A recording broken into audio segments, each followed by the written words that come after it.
Karibuni sana, jina langu ni Miss Masao na siku ya leo nitaonyesha jinsi ya kutengeneza condensed milk au maziwa mazito yenye sukari. Asante sana kama umeclick kwenye video hii, usisahau kulike, comment na kushare, pia usisahau kusubscribe and let's get straight into the video.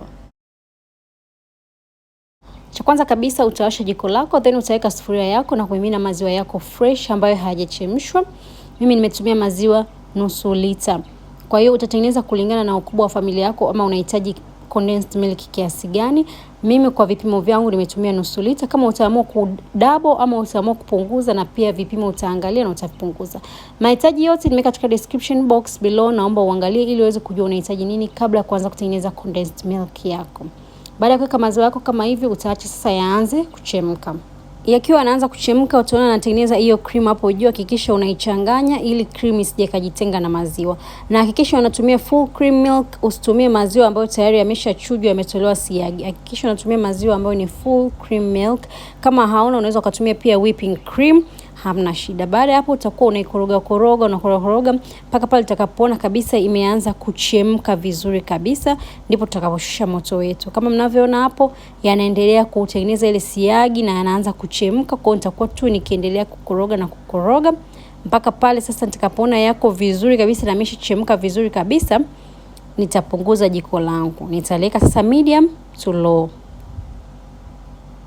Baada ya maziwa kuchemka sasa utaanza kuweka sukari yako. Mimi nimeanza kuweka robo kikombe, alafu nikakoroga, alafu nitakuja nitaweka tena robo kikombe nyingine, alafu nitakoroga. Kwa hiyo nitakuwa nimeweka maziwa nusu lita na sukari nimeweka kikombe nusu, half a cup of sugar. Kwa hiyo hakikisha sukari unayotumia ni brown sugar, itakuwa nzuri zaidi. Afu utakuwa unaikoroga. Kama mnavyoona hapo inaanza kubadilika rangi, inaanza kuwa ya brown. Hakikisha moto wako upunguza kidogo kwa hapo mwanzo mpaka pale ambapo kwa imeshaanza kuchemka vizuri kabisa, ndipo utaongeza tu moto wako. Utakuwa high to medium to high, alafu utaacha ichemke kwa muda kama wa nusu saa mpaka pale maziwa yako yatakapokuwa yamekaukia, yamebakia kidogo na yameshachemka, yamechanganyika kabisa na sukari na yameanza kuwa mazito.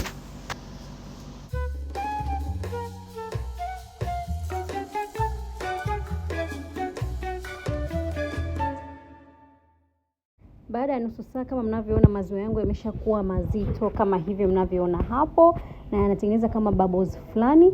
Kwa hiyo nitaendelea tukiyakoroga na moto nitapunguza uwe low to medium ili maziwa yangu yasije yakaungua. Kwa hiyo nitakuwa nakoroga vizuri na punguza moto, na koroga vizuri na punguza moto kwa muda kama wa dakika 5, then tutaendelea na step inayofuata ambayo ndio step ya mwisho kabisa.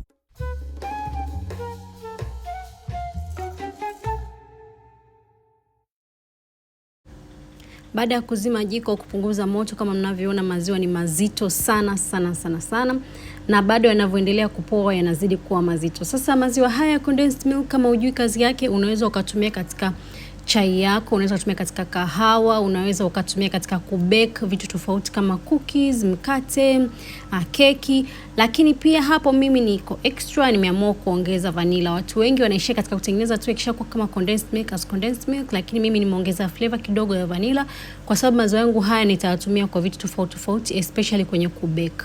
Kwa hiyo kama mnavyoona hapo jiko langu tayari nimeshazima, ninachanganya vizuri maziwa yangu, then yakishapoa kabisa nitahamishia katika container safi nzuri kabisa. Mahitaji yote kama nilivyosema nimeweka katika description box below, naomba uangalie ili uweze kujua unahitaji nini kabla ya kutengeneza maziwa yako.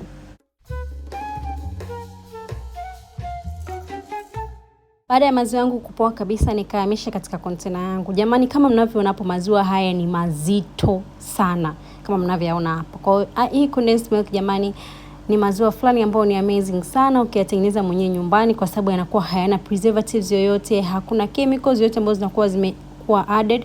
Unajua ni nini unachokula, especially katika maisha ya sasa hivi, katika hii dunia ambayo tuko sasa hivi tunakula vitu vingi ambavyo viko preserved. Kwa hiyo ni vizuri kama unaweza wewe mwenyewe kutengeneza baadhi ya vyakula nyumbani kwako ambavyo utavitunza vizuri katika friji lako na vitakaa kwa muda mrefu, as long as ukiwa unajua kwamba ni nini kiko katika chakula chako. Kwa hiyo baada ya hapo nitamimina vizuri katika container yangu kama hivyo mnavyoona hapo, then nitayafunika na nitahifadhi kwenye fridge. Na baada ya hii recipe nitaonyesha recipe nyingine ambayo nimetumia hii condensed milk. So stay tuned ili muweze kuona ni nini nimetumia katika kutengenezea kwa kutumia hii condensed milk. Asanteni sana loves. Msisahau ku like, comment na kushare. Pia msisahau kusubscribe na msisahau kunifollow Instagram, natumia the same name Miss Masao. See you next time, lovies. Bye bye.